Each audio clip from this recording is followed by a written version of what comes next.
Chapter 2.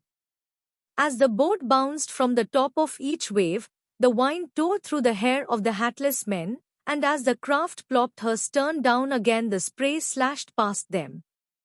The crest of each of these waves was a hill, from the top of which the men surveyed, for a moment, a broad tumultuous expanse, shining and vine-driven. It was probably splendid.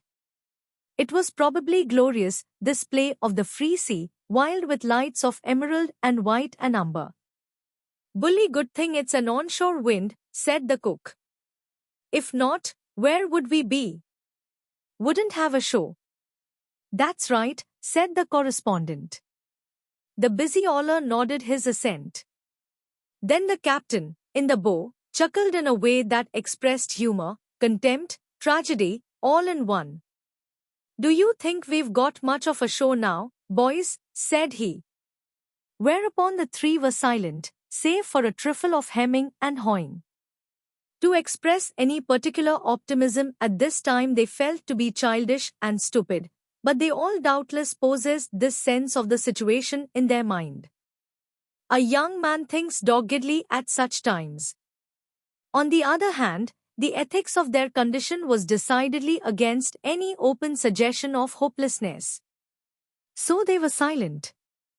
"Oh, well," said the captain, soothing his children, "we'll get ashore all right." But there was that in his tone which made them think, so the oiler quoth, "Yes. If this wind holds." The cook was bailing, "Yes. If we don't catch hell in the surf." Canton flannel gulls flew near and far. Sometimes they sat down on the sea, near patches of brown seaweed that rolled over the waves with a movement like carpets on a line in a gale. The birds sat comfortably in groups, and they were envied by some in the dinghy, for the wrath of the sea was no more to them than it was to a covey of prairie chickens 1,000 miles inland. Often they came very close and stared at the men with black bead-like eyes. At these times they were uncanny and sinister in their unblinking scrutiny, and the men hooted angrily at them, telling them to be gone. One came, and evidently decided to alight on the top of the captain's head. The bird flew parallel to the boat and did not circle, but made short sidelong jumps in the air in chicken fashion.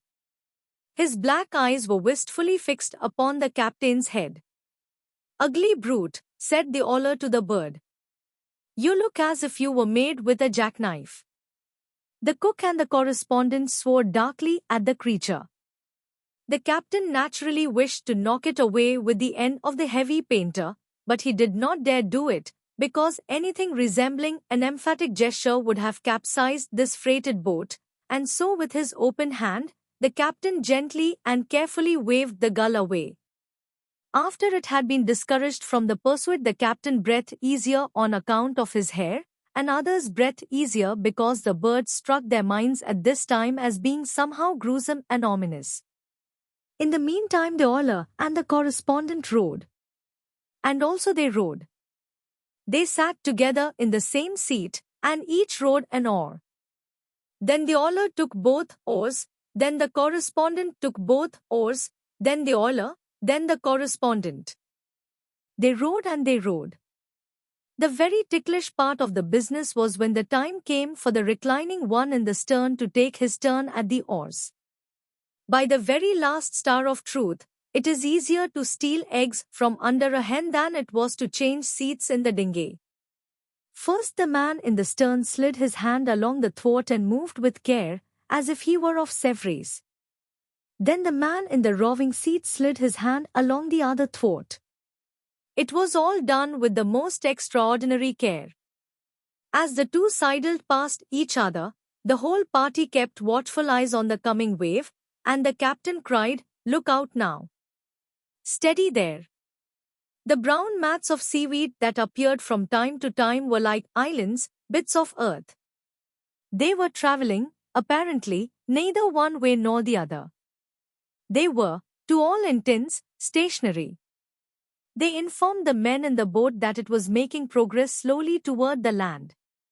The captain, rearing cautiously in the bow, after the dinghy soared on a great swell, said that he had seen the lighthouse at Mosquito Inlet. Presently the cook remarked that he had seen it.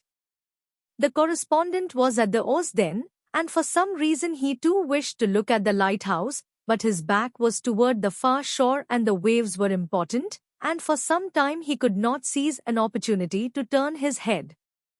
But at last there came a wave more gentle than the others, and when at the crest of it he swiftly scoured the western horizon. "See it," said the captain. "No," said the correspondent slowly, "I didn't see anything." "Look again," said the captain. He pointed. "It's exactly in that direction."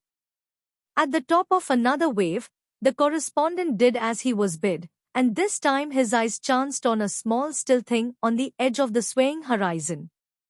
It was precisely like the point of a pin. It took an anxious eye to find a lighthouse so tiny. "Think we'll make it, Captain?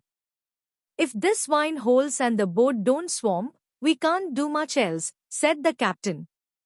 The little boat, lifted by each towering sea, and splashed viciously by the crests, made progress that in the absence of seaweed was not apparent to those in her. She seemed just a wee thing wallowing, miraculously top up, at the mercy of 5 oceans. Occasionally, a great spread of water, like white flames, swarmed into her.